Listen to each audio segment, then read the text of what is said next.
அஸ்மத் குரு பரம்பரைபியோ நமஹ. ஸ்ரீமதே ராமானுஜாய நமஹ.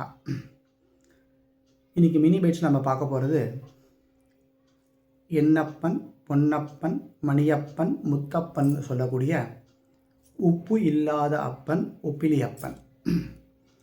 இந்த பெருமாளினுடைய ஒரு விசேஷத்தை என்ன அப்படின்னு பார்க்கலாம்னா, இந்த க்ஷேத்திரத்தில் இருக்கக்கூடிய எம்பெருமானுக்கு பண்ணக்கூடிய தளிகை அதில் உப்பு சேர்க்க மாட்டான். எதனால் அப்படின்னா, இந்த பெருமாளுடைய பேரே உப்பில்லாத அப்பன், உப்பிலி அப்பன் ஒரு பேர். இவன் யாருக்கும் ஒப்பில்லாதவன், எல்லாரை விட பெரியவன். ஏன்னா திருமலையில் இருக்கக்கூடிய ஸ்ரீனிவாச பெருமாள் தான் நம்ம கலியுக கண்கண்ட தெய்வமாக கொண்டாடிட்டு இருக்கோம். அந்த ஸ்ரீனிவாசருக்கும் அண்ணனானவன். அதனால் இவனுக்கு ஒப்பில்லாதவன் அப்படின்றதுனால ஒப்பிலி அப்பன் அப்படின்ற ஒரு திருநாமமும் உண்டு. இந்த பெருமாளுக்கு எதனால் உப்பில்லாத பதார்த்தம் அப்படின்னா, மார்க்கண்ட மகரிஷி, இந்த மார்க்கண்டேய மகரிஷி ஒரு ஆசை அவருக்கு. என்ன அப்படின்னா, தாயார் தனக்கு மகளாக பிறக்கணும் அப்படின்னு ஒரு ஆசை. அதனால் ஒரு சமயம் தாயார் கோச்சுண்டு பூலோகத்தில் இந்த மார்க்கண்டேய மகரிஷி, இந்த க்ஷேத்திரத்தில் இருக்கக்கூடிய உப்பிலியப்பனோட க்ஷேத்திரம், இந்த க்ஷேத்திரத்தில் இருக்கக்கூடிய இந்த மார்க்கண்டேய மகரிஷி ஆசிரமத்தில் மார்க்கண்டேய மகரிஷிக்கு கிடைக்கிறார் பூமாதேவி தாயார். அவர் எடுத்து வளர்த்துட்டுருக்கார். பருவ வயசு வருது.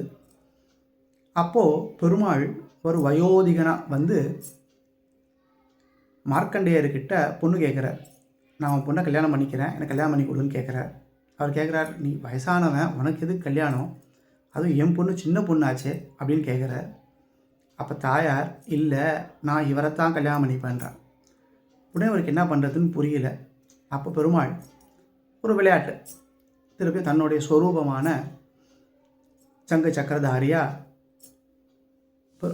மார்க்கண்ட மகரிஷி காட்சி கொடுத்து, நான் தான் ஸ்ரீமன் நாராயணன், நான் உன் பொண்ணை கல்யாணம் பண்ணிக்கிறேன் அப்படின்னு கேட்குறார்.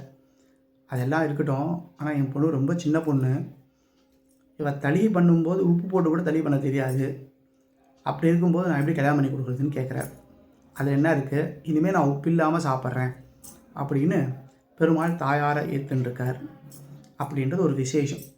இது ஒவ்வொரு கோவில்லையும் ஒவ்வொரு விதமான விசேஷங்கள் இருக்கும். அதனால் அது மாதிரி இந்த கோவிலையும் இந்த விசேஷம் எம்பெருமானுக்கு உப்பில்லாமல் சமர்ப்பிக்கப்படுகிறதுன்றது இந்த கோவிலினுடைய விசேஷம். பல பேர் இந்த க்ஷேத்திரத்தில் போய் பிரசாதம் வாங்கிட்டு உப்பு இல்லைன்னு சொல்லி ஆற்றுக்கட்டுன்னு வந்து அதில் உப்பு போட்டு சாப்பிட்றது அப்படின்னு வச்சுட்டு இருக்கா. அது கூடாது. இந்த க்ஷேத்திரத்தில் இருக்கிற பெருமாளுடைய பிரசாதம் உப்பில்லை. பெருமாளுக்கு எப்படி சமர்ப்பிக்கப்படுகிறதோ அந்த பிரசாதத்தை அப்படியே தான் எடுத்துக்கணும். அதனால் உப்பில்லாத பிரசாதம் தான் இந்த பெருமானுக்கு விசேஷம். அதை தான் நிறைய பேர் ஸ்ரவண விரதம்னு இருப்பாள். இந்த பெருமாள் ஸ்ரீனிவாசன் உப்பிலியப்பன் பெருமாள் ஸ்ரவண நட்சத்திரம். அதனால் ஸ்ரவண விரதம் இருக்கிறவா நிறைய பேர் நினச்சிப்பா, திருப்பதியில் இருக்கக்கூடிய ஸ்ரீனிவாசருக்கு தான் ஸ்ரவண விரதம்னு நினச்சிட்டுருப்பா. இல்லை, இந்த உப்பிலியப்பனுக்கு தான் ஸ்ரவண விரதம். இவனும் ஸ்ரீனிவாசன் தான், அவனும் ஸ்ரீனிவாசன் தான்.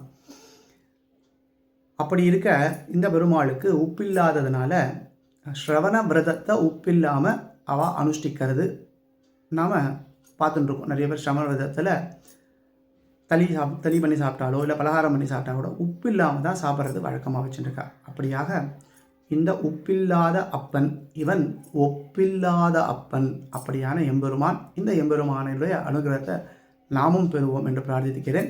ஸ்ரீமன் நாராயணா.